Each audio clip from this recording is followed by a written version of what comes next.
Venezuela é a nova Arábia Saudita? Fala pessoal, eu sou Antônio Sou o Fonseca. Gabriel Leone. Nós estamos aqui da LFX Capital e hoje a gente vai trazer um vídeo para vocês falando ali sobre o que está acontecendo na Venezuela, né? Sobre o setor de petróleo. É o seguinte, pessoal, hoje a gente não vai trazer aqui falando sobre ali a operação militar dos Estados Unidos na Venezuela, a gente não vai falar sobre prisão de Maduro, não, isso aí para a gente não interessa. O que a gente vai falar é sobre o petróleo e principalmente o que é narrativa, o que é fato. Por que as empresas americanas estão subindo, as brasileiras estão caindo? Vamos entender de fato o que pode acontecer e se vai mudar alguma coisa na Venezuela, né, Gabriel? Exatamente. Então, o que acontece, só? Qual que é a narrativa da Venezuela, né? A narrativa é que hoje a Venezuela produz 900 mil barris, para a ordem de grandeza, a Petrobras produz 4 milhões, tá, por dia. Então, a gente vê ali que a Venezuela, entre aspas não, falando português correto, gente, a produção da Venezuela é irrelevante para o mundo, tá? E aí tá todo mundo colocando na conta que a Venezuela vai passar de 900 mil barris para 2 milhões de barris ali diários daqui 2 anos, então vai aumentar a oferta de petróleo no mundo, e mais para frente cerca de 3 milhões de barris, que é o que ela produzia há um tempo atrás. Mas aí vamos tratar aqui, né, Antônio, um pouco dos fatos, porque a notícia é linda, maravilhosa para o petróleo cair. Mas vamos ver os fatos, que é o que realmente interessa, que não é o que aconteceu, né? Ontem o petróleo ali acabou, as empresas brasileiras despencaram, as americanas subiram, então a gente teve Chevron subindo 5, em contrapartida uma Petrobras caindo 3, uma Prio caindo 1,5, a Brava caindo 6, a Recôncavo não caiu devido à Datacom na quinta-feira. Mas antes da gente tratar ali desses assuntos, pessoal, deixa o like, se inscreve no canal ali, que acaba ajudando bastante a gente. Mas vamos tratar dessa notícia ali, Antônio. Quem que é o louco que vai colocar dinheiro na Venezuela atualmente, né? E é importante também ressaltar que, assim, pessoal, a narrativa para as empresas brasileiras caírem foi justamente que o petróleo da Venezuela é pesado, o do Brasil também não é a mesma coisa, mas acabam competindo ali, e eventualmente uma oferta maior da Venezuela pode ter um deságio maior nesse tipo de produto, e as empresas brasileiras podem sofrer. Mas isso é a narrativa. Vamos entender, Gabriel, será que é fácil, assim, chegar a sair de 900 mil barris para 3 milhões? Assim, é simples? É só ir lá, pousou o helicóptero, pegou o Maduro, de repente saiu o óleo do chão, né? O pessoal tá achando que assim, a Venezuela arrancou o Maduro, vai começar a jogar petróleo assim, vai furar tudo lá e começar a jogar óleo, né?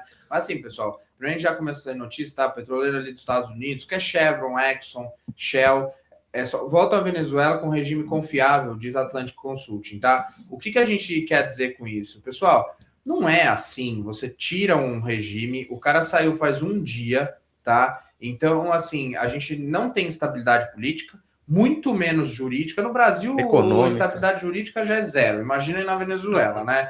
Então, assim, econômica piorou. E aí, a pergunta é, todo mundo fala que as empresas americanas elas vão pegar, vão injetar bilhões de dólares. Os investimentos, primeiro que o petróleo, como o Antônio bem disse, da Venezuela é um petróleo pesado, ele demanda ali um nível de investimento um pouco maior e também o custo de extração é muito mais caro, então está algo em torno de $27, frente a um petróleo a 60, a margem também fica espremida. Então, se o petróleo tivesse $100, $80, a gente falava, olha, a empresa vai colocar dinheiro porque o break-even dela vai ser 2, 3 anos, então ela vai ter esse dinheiro de volta muito rápido. Não é o caso, tá? É o que a gente está falando e discutindo bastante até com outros investidores, é o seguinte, tem muitos outros lugares no mundo, tudo bem, lá a reserva é grande, mas tem outros lugares no mundo que o petróleo também é abundante e o custo é mais baixo. Então, e lá a insegurança jurídica, política e tudo mais é muito maior. Então, assim, não faz o menor sentido, né, Gabriel? E vamos até comentar sobre essa notícia, se quiser comentar? Exatamente. Então, pessoal, assim,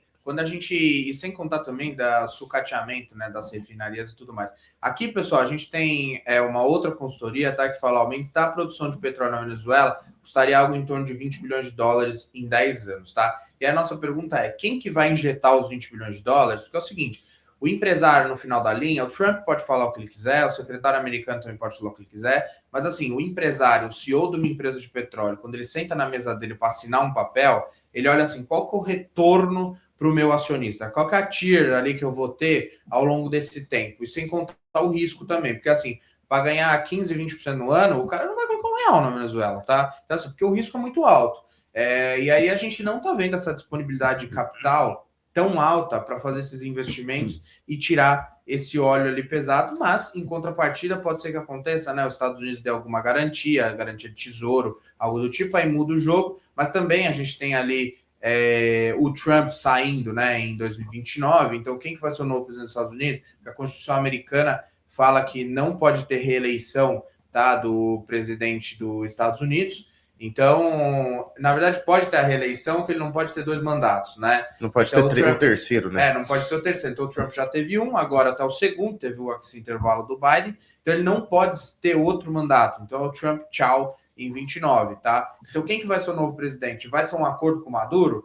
Agora, quem que tá, né, Antônio? Quem que foi ali? Quem que é hoje, atualmente, a presidente da Venezuela? Né? E a gente tá puxando essa coisa do Trump também, pessoal, que é o seguinte, o Trump acaba sendo um presidente um pouco mais ali enérgico e tudo mais, e os países acabam recuando. Depois que ele sair, a gente não sabe quem vai ser o próximo presidente. Pode ser que o Trump saia e alguém assuma na Venezuela, e até, vamos colocar aqui, ó, que é presidente interino da Venezuela, convida Trump para um trabalho conjunto. Quem é essa mulher aqui? Essa mulher era justamente ali a vice do Maduro. Então, se você está achando que mudou alguma coisa porque tiraram o Maduro e colocaram ela, a verdade é que não mudou nada, né? No fim do dia é a mesma coisa, é o mesmo pensamento sobre americanos e outros. Então, o americano ele não vai chegar e investir só porque tirou o Maduro e tá essa mulher aqui, tá? Então, acho que o que a gente está pensando aqui mais é o seguinte, pessoal. Mesmo que os Estados Unidos vão lá, invista, dê garantia do tesouro e tudo mais. Se a Venezuela passar de 901 milhão para 3, ela vai adicionar uns 2 milhões de barris por dia. O mundo produz uns 109 hoje, mais ou menos. É uma adição ali de uns 2% baixo, tá? Então é 1,9 a mais na produção global. Isso não tem força para jogar o preço de petróleo 50% para baixo, que é a narrativa de hoje. E aí isso me lembra muito a Vale, né, Gabriel? Quando a Vale estava R$50, que foi até que o Omito acabou vendendo ali, a narrativa era que a China ia parar de construir, que a China não ia comprar mais e que o mundo ia dar pau. A verdade é que nada disso aconteceu e a Vale subiu para R$72 agora. Então, acho que a gente está vendo a mesma coisa, a narrativa é que o petróleo vai acabar e que tem sobreoferta e que não tem jeito do preço do petróleo subir, e a verdade é que isso pode mudar, essa narrativa pode mudar em poucas semanas, né? Normalmente é assim que funciona, e se hoje tem empresas lucrativas no Brasil a $60 petróleo, se ele for para 80, o que você imagina? Né? Exatamente. Agora, né, vamos tratar ali da nossa próxima notícia, pessoal, que é o seguinte, a gente segue aqui muito convicto, mas antes de falar da PRIO, eu vou pedir de novo para vocês se inscreverem, tá? Deixar o like, e não se esqueçam que hoje, às 19 horas, a gente tem o nosso famoso pregão antibesta, toda terça e domingo, tá, pessoal? Mas vamos lá, a gente segue convicto no nosso teste de petróleo, a gente prefere muito mais as empresas que crescem em produção, ou que tem um probleminha ou outro, que o mercado trade a empresa como horrível, mas se ela melhora e ficar ruim, a gente já tem um upside muito grande. Não é o caso da Prio, tá? O mercado gosta bastante de Prio. Prio tem entregue excelentes resultados. Então, vê ali produção em dezembro, 155 mil barris, e a gente teve ali uma alta de 45% na produção no quarto tri, tá? Então, pessoal, se o preço do petróleo ficar $60, a gente vai ter um resultado de Prio quase triplicando, tá? Ali, principalmente no ano que vem, tá? Porque esse quarto trimestre ali a gente teve um pouco de parada de peregrino, e aí vai e volta, mas agora em dezembro nós tivemos todos os campos ali a todo vapor, né? Polvo, Tubarão Martelo, tivemos a Albacora também voltando, então esses 155 mil barris, não é nada de novo para o mercado, tá? O mercado já sabia dessa notícia, mas acaba puxando as ações da Prio diferente das outras petroleiras. Então a Prio estava 34, R$38, a Petro estava 30, 31. Agora a Prio está 41, 42, a Petro está R$30, do mesmo jeito. Então a Prio vem se destacando frente às outras, e aí a pergunta que fica né, Antônio? E a Petrobras? Que o pessoal ama a Petrobras com os dividendos. Mas, pessoal, se a narrativa do mercado estiver correta, que o petróleo vai para $55 ou algo do tipo, o que vai acontecer com o dividendo da Petrobras? O dividendo da Petrobras vai secar. E aí, como é que vai ficar o pessoal aí? Vai ficar chorando?